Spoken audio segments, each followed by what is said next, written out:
Intro. Have you ever noticed how we often measure wealth by numbers, bank accounts, properties, status, or the things we own? It's almost automatic. From the moment we step into society, we are taught to chase after material wealth, as if it were the only proof that our life is valuable. But let me ask you this.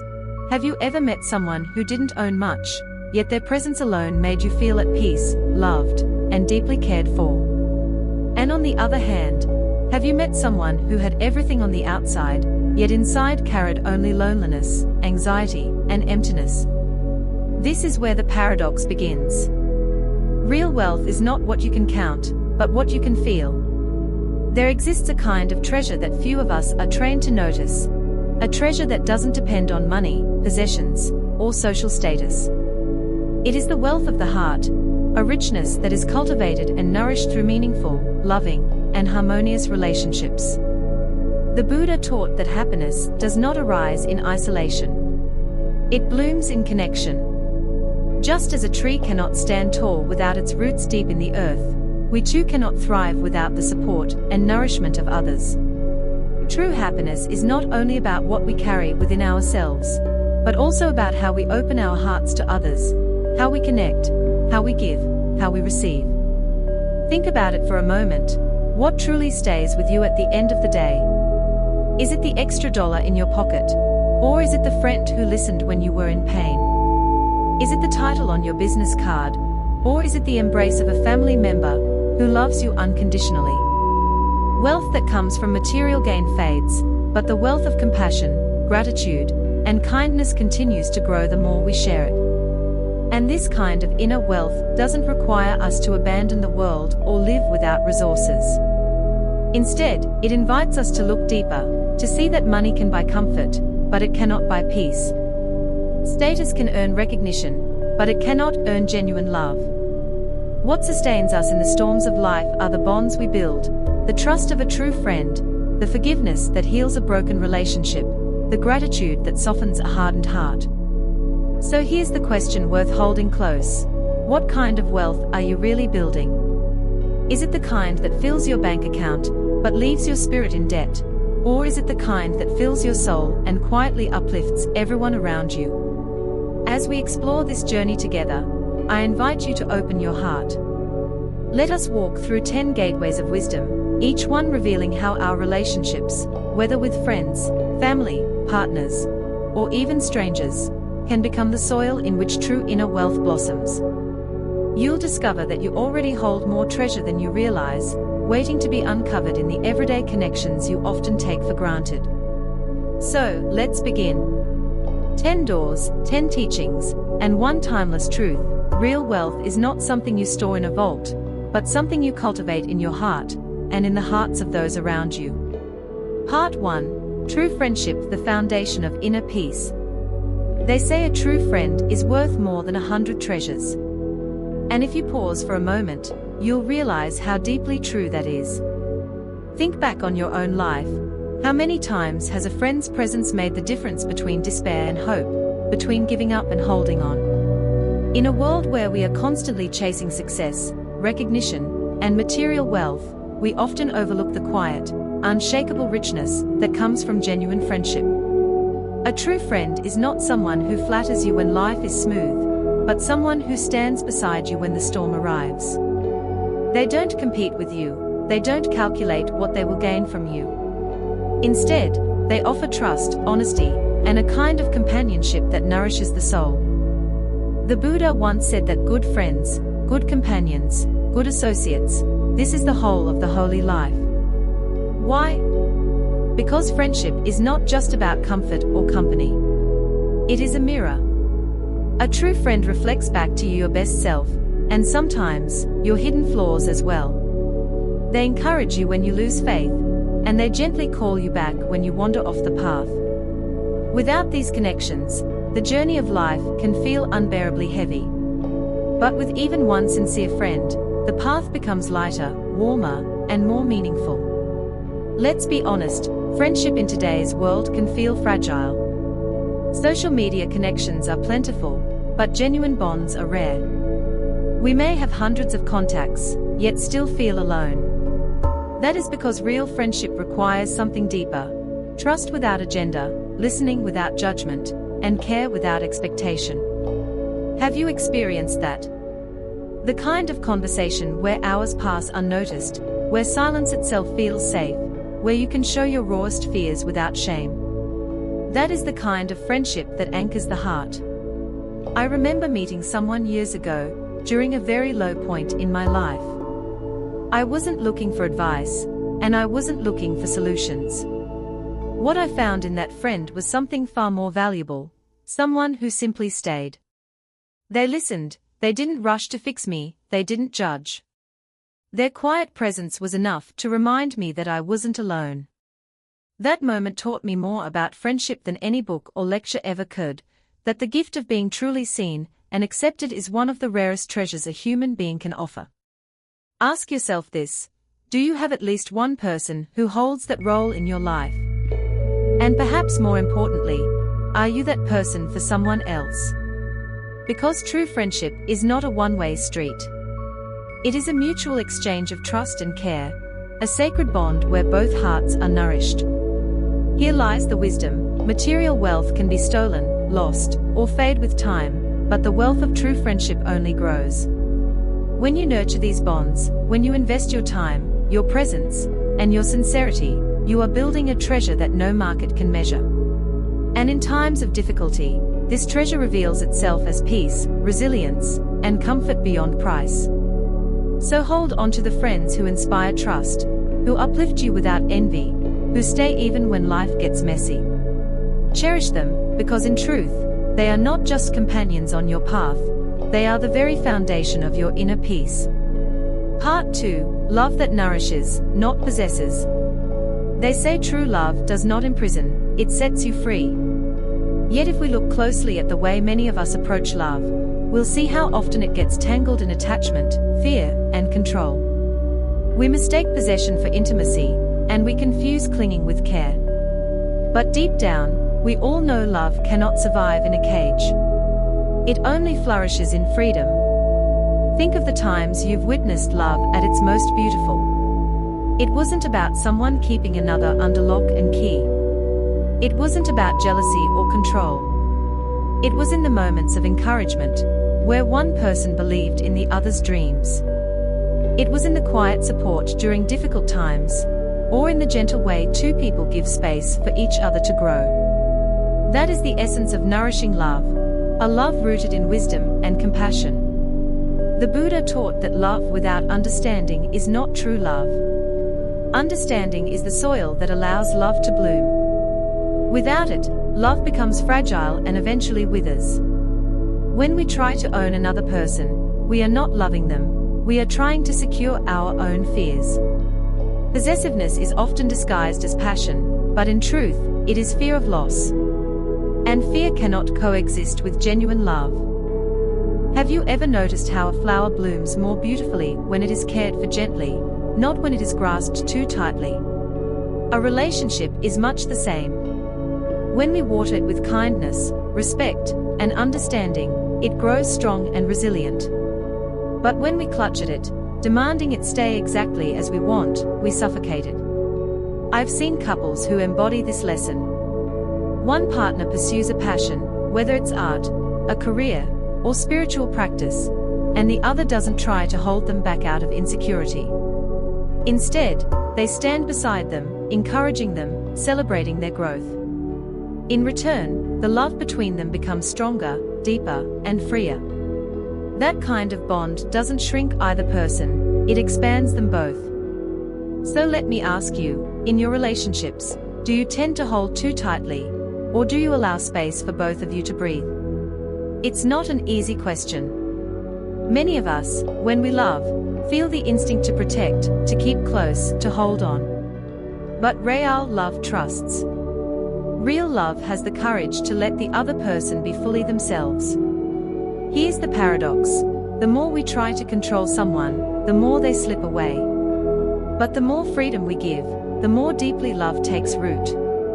Because freedom and trust are the oxygen of true intimacy. Love, in its highest form, is a shared journey. It's about walking side by side, not chaining each other down. It's about saying, I want you to become the fullest version of yourself, even if it takes you farther than I imagined. That is when love transforms from something fragile and dependent into something vast and unshakable. So, remember this, love is not ownership. It is not a contract of possession. It is a gift, freely given and freely received. And when it is rooted in compassion and wisdom, it doesn't just bind two people together, it liberates them both. That is the love that nourishes. That is the love worth cultivating. 3. Family, the roots of inner wealth. Imagine a tree reaching toward the sky. Its branches stretch wide, leaves shimmer under the sun, and it looks strong from the outside. But the truth is, none of that matters if its roots are weak. Without roots, the tallest tree cannot stand. And in the same way, our inner wealth, our sense of peace and fulfillment, begins with the roots we call family. When we pause and reflect, family isn't just about the people we share a last name with. It's about the foundation that shapes us, the voices that first taught us how to speak, the hands that held us when we stumbled, the home that gave us our earliest sense of belonging. Sometimes those relationships are imperfect, sometimes even painful, but they are still the soil in which we grew. And just like a gardener tends to the soil, we can choose to nurture and heal the ground of our family connections. Buddhist wisdom reminds us of this simple yet profound truth. To be grateful for family is to be grateful for our very source of life. Without our parents, grandparents, and ancestors, we wouldn't even be here. Think about it. How often do we rush through our days, chasing success, chasing happiness, while forgetting to acknowledge those who gave us our first breath, our first meal, our first embrace? Gratitude to family is not about ignoring their flaws. It's about honoring the roots, even when the soil is not perfect. Let me ask you this. When was the last time you said thank you to a parent, a sibling, or even a grandparent, not for something extraordinary, but simply for being part of your life? A simple message, a phone call, or even sitting down for a shared meal can water the roots that sustain us. We don't always realize it until it's too late, that one day, the chance to say these words will no longer be there. From my own journey, I've seen how family harmony can become a deep well of strength. When relationships at home are peaceful, it feels like the heart has a sanctuary to return to, no matter how chaotic the outside world may be. On the other hand, when our family ties are neglected or filled with bitterness, even the greatest worldly success can feel empty. You could live in the biggest house, yet if you can't sit at the table with your family in peace, that house won't feel like a home. This is why Buddhism teaches us to start cultivating inner wealth right where we are, by making peace with those closest to us. Sometimes it means forgiving an old hurt, sometimes it means softening our pride to listen, and sometimes it's as simple as choosing kindness over being right. Harmony within the family is not about perfection. It's about creating enough love and understanding for roots to stay strong, even when storms come. So here is the lesson. True inner wealth doesn't begin with money, status, or achievements, it begins with harmony at home. The tree of our life can only grow tall when the roots are well nourished. By being grateful for our family, tending to these relationships with care, and embracing them as our foundation, we build the deepest form of wealth. A heart that is steady, peaceful, and full. 4. Soulmates, the mirror of the heart. Have you ever met someone who felt strangely familiar, as if you had known them long before you actually did? That's the magic of meeting a soulmate. It feels less like finding someone new, and more like rediscovering a piece of yourself you had forgotten. In Buddhist wisdom, this isn't about destiny in a romanticized way, it's about connection, resonance, and the kind of relationship that reflects back both our beauty and our shadows. A true soulmate isn't someone who always agrees with us or flatters us. They are the mirror that shows us who we really are. Through them, we see both the light we carry and the parts of ourselves we often try to hide. Think about it. How many times has a close friend or companion gently pointed out something about you that you didn't want to hear, but deep down, you knew was true. It can be uncomfortable, but it's also the spark that helps us grow. The Buddha often taught that relationships are part of the path to awakening. Alone, it's easy to believe we are wise, patient, or kind. But in the presence of another, especially someone deeply close to us, we discover whether that patience is real, whether our compassion is steady, whether our heart is truly open. A soulmate becomes a mirror, revealing both our strengths and our blind spots. Let me ask you this: do you have someone in your life who sees you fully, without masks? Someone who embraces not just the polished version of you, but also the messy, uncertain parts. If you do, you know the power of being seen and accepted. And if you don't yet, it's worth remembering that sometimes soulmates appear not when we seek them, but when we are ready to meet ourselves more honestly. From my own experience, I've found that these relationships are rarely smooth. A soulmate may challenge you, frustrate you, even make you question yourself. But instead of walking away, you realize that this friction is polishing you, like stones in a river smoothing one another over time. They invite you to drop pretense, to show up authentically, to live more deeply aligned with who you truly are. In today's world, it's easy to confuse connection with numbers, how many followers we have, how many messages fill our phone. But real soul-level connection doesn't depend on quantity, it thrives on depth. One genuine soulmate, one person who holds up the mirror of truth, can be worth more than 1,000 casual acquaintances.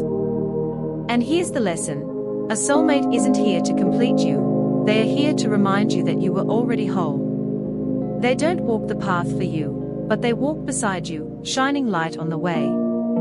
Through their presence, they help you become more honest, more compassionate, more awake.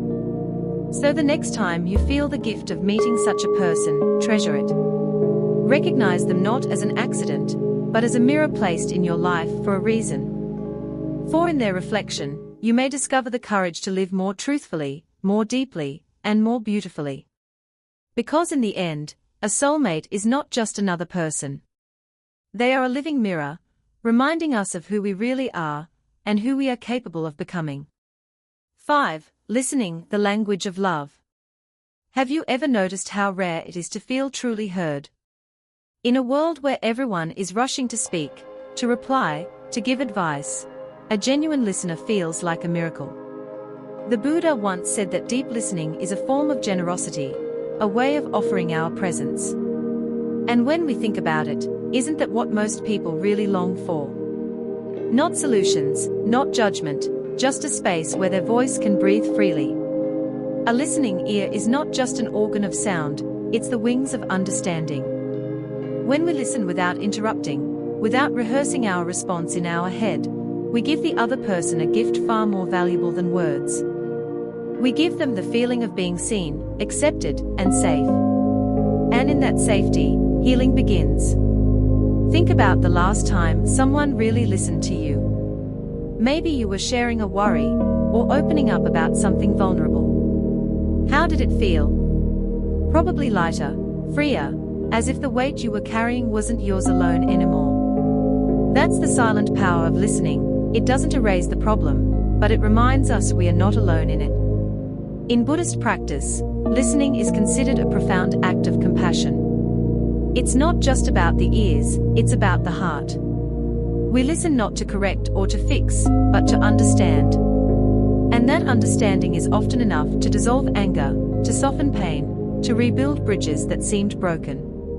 Let me share something I've learned personally. There were times when I thought I was helping by giving quick advice, by jumping in with solutions. But what I didn't realize was that I was rushing past the heart of the moment. The person didn't need my cleverness, they needed my silence, my presence, my patience. When I began to truly listen, I saw relationships transform. Conflicts softened. Trust deepened. And I realized that listening was not weakness. It was strength in its gentlest form. Now, I want to ask you, how often do you listen with your whole being? Not just nodding, not just waiting for your turn to speak, but actually opening your heart wide enough to hold another person's story without judgment. What might change in your relationships if you practice that kind of listening more often? Here's the truth: every time we listen deeply, we are not only healing others, we are enriching ourselves. Our heart grows wider, our patience grows stronger, and our compassion becomes more alive. Listening is not a one-way gift. It's like water flowing both ways, nourishing both the speaker and the listener. And maybe this is the secret: listening is love in action. It's how love speaks without words. When we listen, we say, "You matter. Your story matters. Your pain matters. And I am here with you." So the next time someone approaches you with their struggles, resist the urge to rush in with answers. Instead, pause. Breathe. Offer them your quiet attention. Because each act of true listening is like planting a seed of peace, not only in their heart, but in your own. And remember this: every time we truly listen, we are making our heart a little richer, a little kinder, a little more alive. Listening is not just a skill, it's a treasure. And each moment we practice it, we discover the true wealth of the heart. 6. Forgiveness, the door to freedom. Have you ever noticed how heavy resentment feels? It sits in the heart like a stone, weighing us down, even when the person who hurt us has long moved on. The Buddha once compared anger to holding a hot coal, with the intention of throwing it at someone else. You're the one who gets burned first. That image has always stayed with me, because it reveals a simple truth: when we hold on to bitterness, we are the ones who suffer most. Forgiveness doesn't mean pretending nothing happened. It doesn't mean excusing harm or erasing memory. It means choosing to release the weight, to stop carrying the burning coal, to open our clenched fist and let go. And in that release, we discover freedom. Think about someone you've held a grudge against. Maybe a friend who betrayed your trust, a family member who spoke words that cut deep, or even yourself for mistakes you can't seem to let go of. How often do those memories resurface, tightening your chest, stealing your peace? Now imagine what it would feel like to finally set that burden down. To breathe without the heaviness. That's what forgiveness offers, not a rewriting of the past, but a new way to live in the present. In Buddhist practice, forgiveness is seen as an act of compassion for others, but also for ourselves. When we forgive, we say, "I refuse to let this wound define me. I choose not to chain myself to the past." It's not about weakness, it's about courage. Because it takes far more strength to release than to cling. I remember a time in my own life when I was holding on tightly to anger. I thought it protected me like armor. But over time, I realized it was actually poisoning me, making me bitter, closing my heart. The day I chose to forgive, not because the other person asked for it, not because they deserved it, but because I deserved peace, was the day I felt something lift inside me. The air was lighter. My chest was freer. Forgiveness didn't change the past, but it changed me. Let me ask you, what would you gain if you chose to forgive? What space might open up in your heart if you stopped carrying old wounds? Could it be that forgiveness is less about the other person, and more about reclaiming your own freedom? The truth is, we often think forgiveness is a gift we give to others. But in reality, it is the greatest treasure we give ourselves. Each time we forgive, we expand our heart. We soften the walls around it. We step closer to the kind of freedom no amount of money can buy, the freedom of a mind at peace. So when resentment rises, remember this: forgiveness is not forgetting, it is remembering without chains. It is seeing the wound, but refusing to let it own you. It is choosing freedom over bitterness, peace over pride. And in that moment of letting go, you discover one of the deepest forms of inner wealth. A heart vast enough to hold pain, and wise enough to release it. Forgiveness is not just an act. It is a doorway. And when you walk through it, you step into true freedom. 7. Gratitude, the seed of happiness. Have you ever noticed that some people seem endlessly dissatisfied, no matter how much they have? Their houses may be full, their wallets heavy, but their hearts remain empty. The Buddha once reminded us that a person without gratitude is truly poor, even if surrounded by wealth. And on the other hand, a grateful heart transforms even the smallest blessing into a great joy.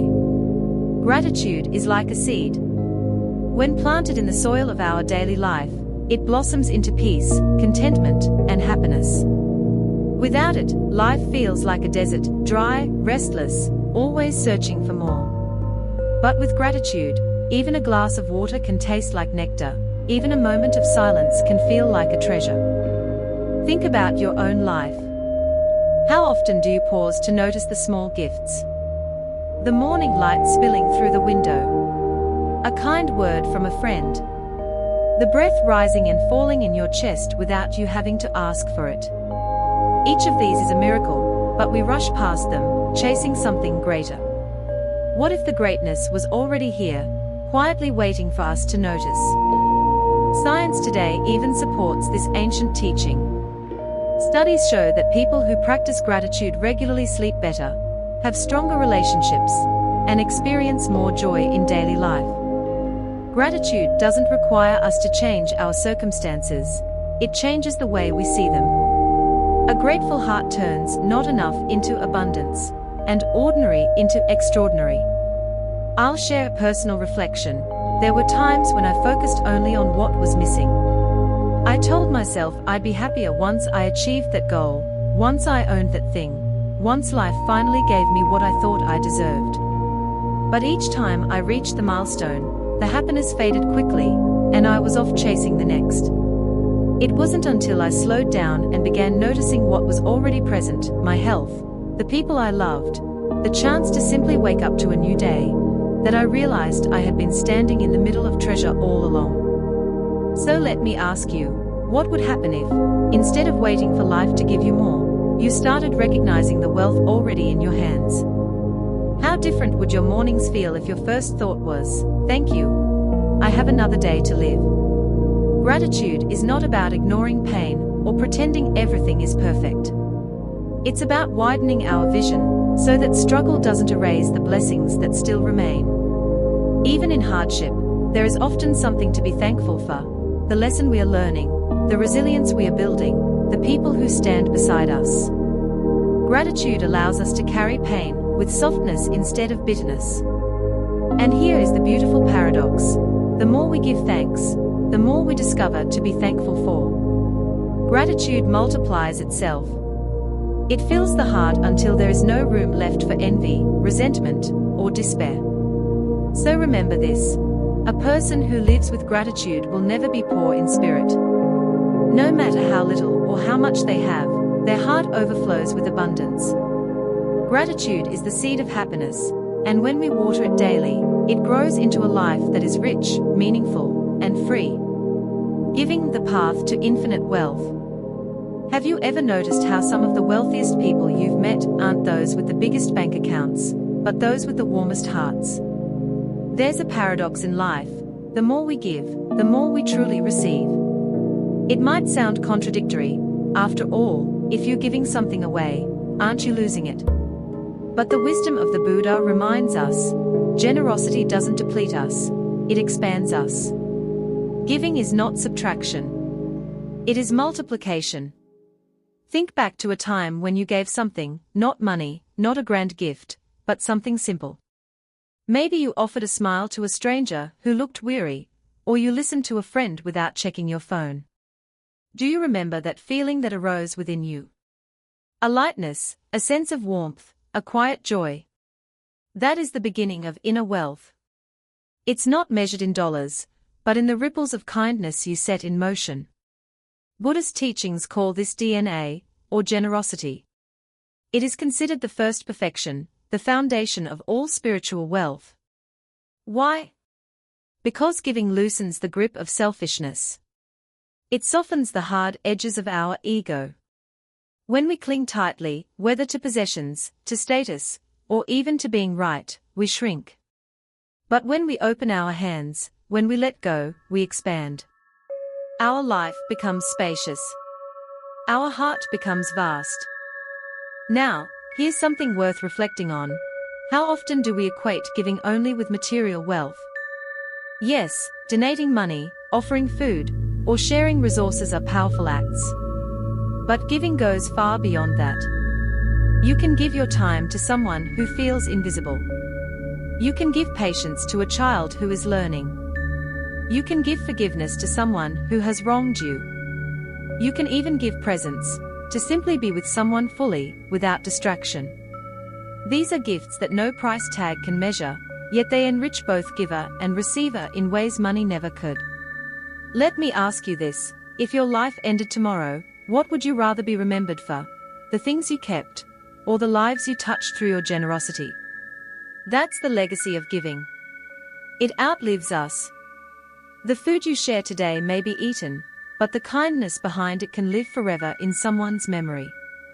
The most beautiful part is this: when we give, we are not left with less.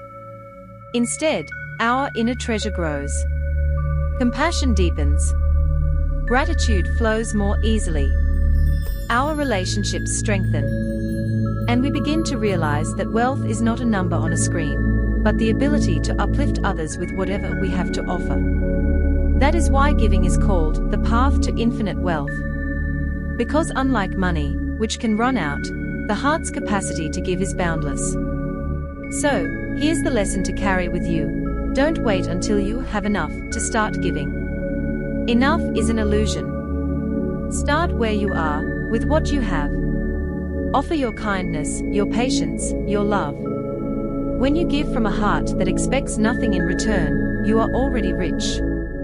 True inner wealth is knowing how to give freely, with an open heart.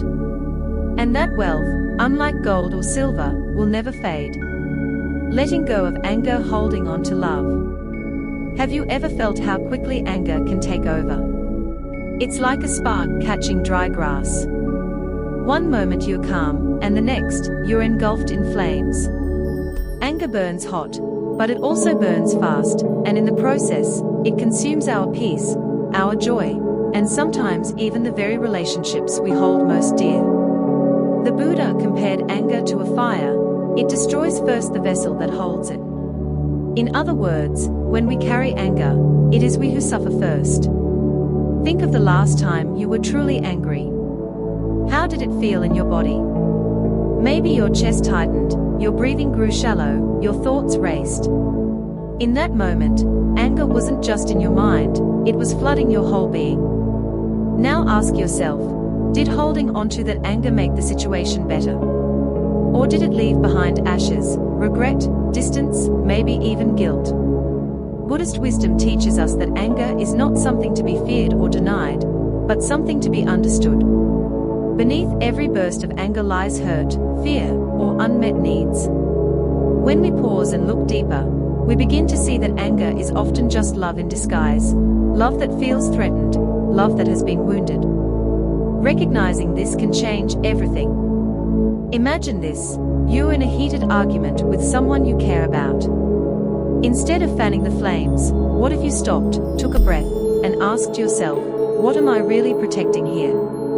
Is it my pride, or is it the love I feel for this person?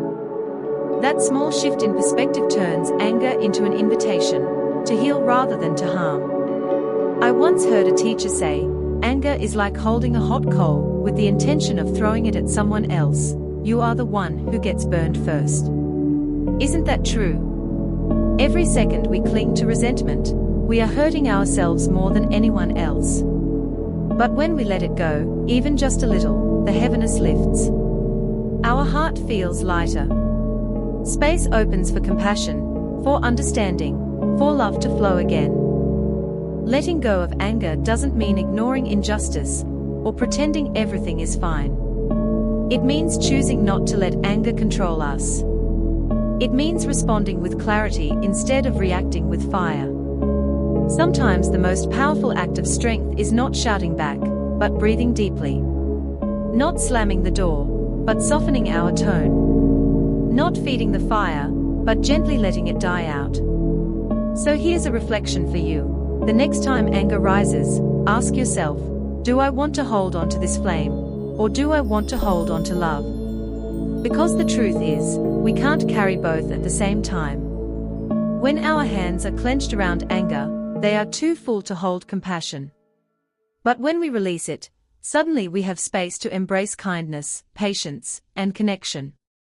And that's the real wealth. A heart that knows how to transform anger into love.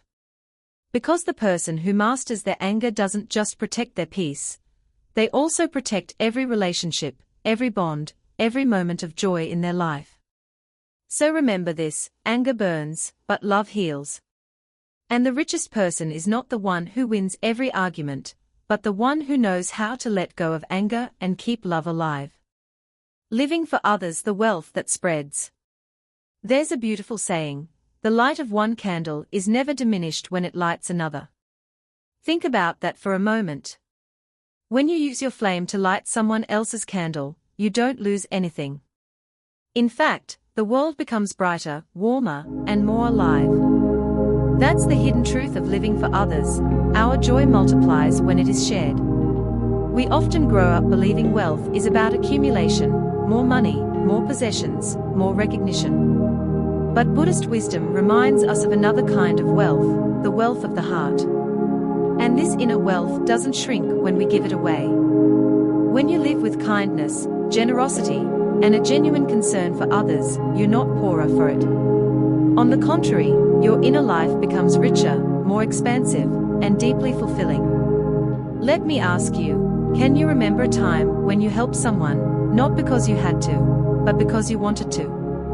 Maybe it was offering comfort to a friend going through hardship, giving your time to someone who needed it, or even just sharing a smile with a stranger. How did that moment feel? For many of us, it leaves a lasting warmth, a sense of connection that no paycheck or material possession could ever buy. Here's the paradox: we live in a world that tells us to put ourselves first. Secure your success, protect your interests, build your empire. Yet, the moments when we feel most alive often have nothing to do with ourselves alone. They are about the bonds we form, the ways we lift each other up, the love that flows outward. Living only for ourselves can feel like being trapped in a room full of gold, but with no windows. But when we live for others, it's like opening the windows wide and letting in the sunlight. Now, let's be clear: living for others doesn't mean neglecting yourself or burning out to please everyone. True giving comes from a place of balance. When your own candle is burning steadily, you have the strength to light countless others. That's why self-care and compassion for yourself are also part of this path. From that steady flame, your generosity can reach far and wide. One of the Buddha's timeless teachings is that our happiness is interconnected. Just as waves ripple across a pond, our actions, kind or unkind, touch countless lives. When you bring joy to another, you are also planting seeds of joy within yourself. And those seeds don't vanish. They grow into a garden of inner abundance that continues to bear fruit. Imagine what kind of world we could create if we each lived with this truth in mind. If our measure of wealth wasn't what we keep, but how many hearts we brighten. If our sense of success wasn't about standing above others, but about walking alongside them, lifting them when they fall, and celebrating when they rise. So here's the heart of it: real wealth is not locked away in bank accounts or displayed on shelves. Real wealth is the love, compassion, and joy that flow through you when you live not only for yourself, but for the good of others. And the more you share, the richer you become. Because at the end of the day, when our happiness dissolves into the happiness of others, we discover a truth far greater than self, the wealth of a boundless heart. Conclusion: the secret to wealth without money. Someone once asked, "How can I be wealthy without relying on money?" It's a simple question, but it carries a profound truth. And the answer is this: cultivate meaningful relationships, nurture love, practice gratitude, forgive, and share generously. We often think of wealth as something we can count or measure: dollars in a bank account, properties owned, achievements displayed. But if you pause and look deeper, you'll realize that the most enduring treasures in life are invisible. They live in the kindness you give, the peace you create within yourself, and the connections you build with others. Think about it. What good is all the money in the world if you have no one to share your laughter with? What comfort is there in success if your heart is burdened with anger or regret? True wealth is not about what you keep locked away, but about what flows freely: love, compassion, understanding, forgiveness. Each of us has the power to plant seeds of this wealth every single day. A small act of kindness, a word of encouragement, a willingness to listen without judgment, these are investments far more valuable than any stock or currency. They grow quietly, but their returns are infinite. When you forgive someone who hurt you, you free both them and yourself. When you express gratitude, even for the little things, you transform ordinary moments into extraordinary gifts. And when you share, not only money, but your time, your energy, your presence, you create ripples of joy that stretch far beyond what you can see. Buddhist wisdom reminds us, the path to inner richness does not lie in accumulation, but in connection. Every relationship is like a jewel, waiting to be polished by kindness, respect, and compassion. The more we treat others as precious, the more luminous our own life becomes. So let me leave you with this thought: the real treasure of life is not found in vaults, safes, or digital accounts.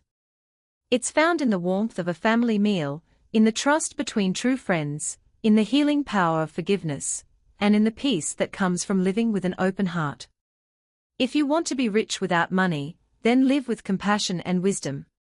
Because when you do, every connection becomes a gem, and your life, whether simple or grand, becomes a treasure chest overflowing with meaning.